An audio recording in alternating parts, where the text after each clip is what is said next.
Hi, welcome to another episode of Hot Takes. Now, we know Labour are already aware that they're not going to win the next election. They are petrified.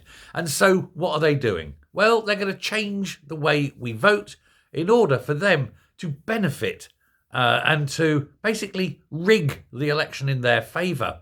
To do this, they are doing a whole multitude of things. Number one, they're abolishing voter ID. They don't want voter ID at the polls because they want to encourage voter fraud. Of course they do. They're the ones who benefit from it because, after all, it's a certain community that is predominantly the ones that commit voter fraud.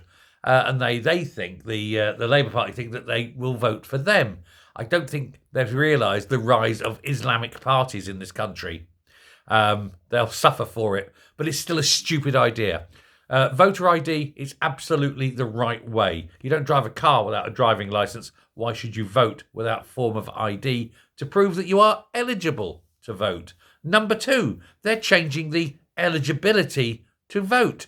They now want foreign nationals to give them the right to vote in this country at a general election. This has never happened before. Why should foreign nationals who do not have a say in this country have a say in this country? We can't vote in Norwegian elections. We can't vote in Russian elections. Why the hell should anyone living here vote in ours?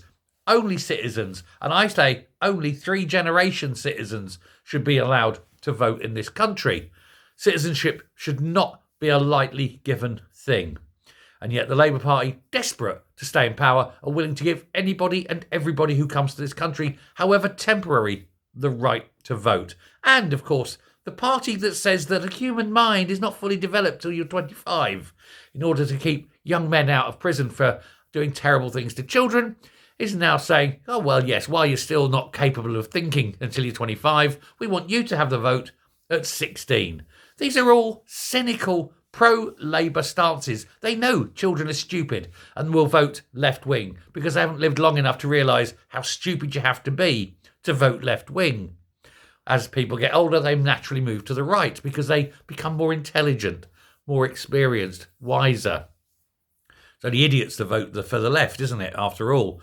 You think of everybody who votes left-wing. They are fairly fuck-witted, aren't they?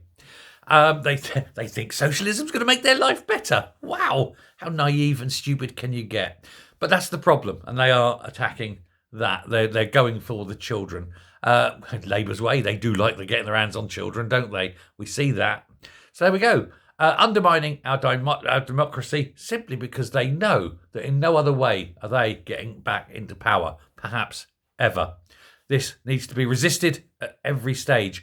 1, we must have voter ID. 2, we cannot allow foreign nationals the right to vote in our elections. And 3, stupid idea to allow 16 and 17-year-olds to vote. They're not, by law, adults. They should not be creating laws. They're not legally responsible for them. How can you have a child voting in a government to act, for say, on drinking laws when that child is not old enough to drink? It's crazy stupid, but it's a sign of an absolutely desperate bunch of losers. Thanks very much. Bye.